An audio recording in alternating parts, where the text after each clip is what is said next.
So we are continuing now our discussion of some of the Mahasiddhas, the 84 Mahasiddhas. This week we're looking at one that is not nearly as well known. In fact, I did a little search on the internet and try and find some biographical information about him and was unable to come up with anything, at least to the extent that I searched. Maybe if I had gone into more depth I might have been able to find something. But his name is Lilapa. And he's called the royal hedonist. He is said to have been a king.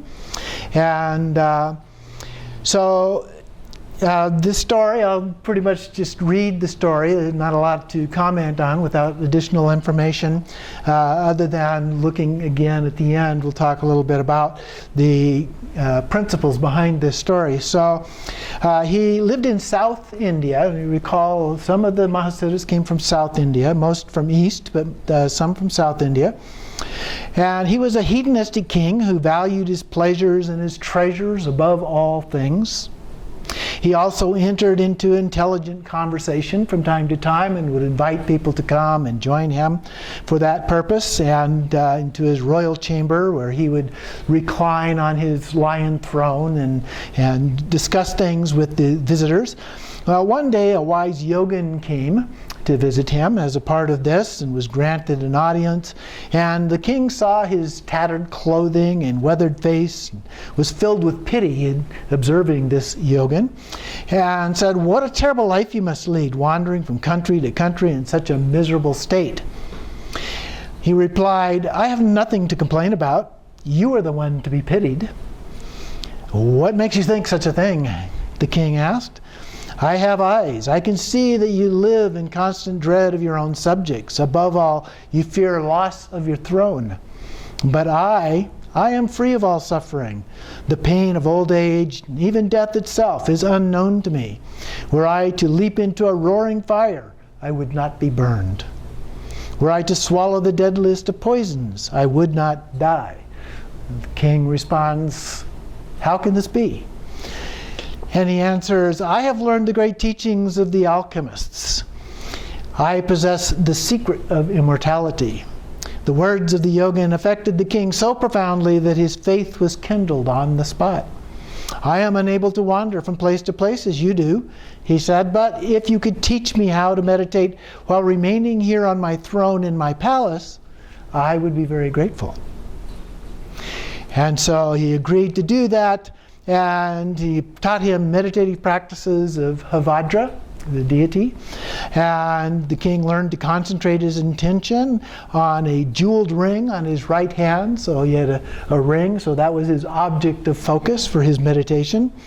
And in time he was able to visualize within the jewel and the ring the Havadra himself.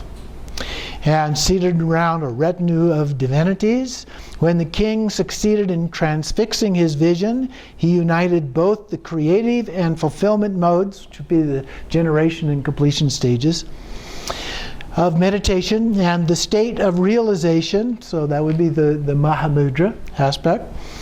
The one-pointed trance of samadhi spontaneously unfolded.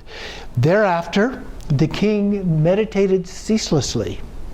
The dawning of his understanding had endowed him with the power of realization of Mahamudra, as well as other abilities, such as extrasensory perception.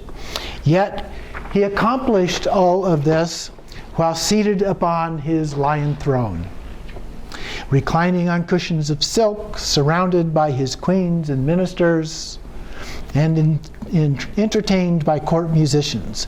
His fondness for sensual pleasures soon earned him the name Lilapa, which means master of play.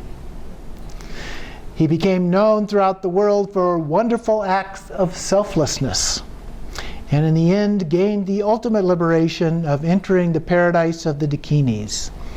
So Lilapa's story shows us that when the karmic leanings and aspirations blend harmoniously with the teachings, there is no need to renounce the pleasures of this life in order to attain liberation.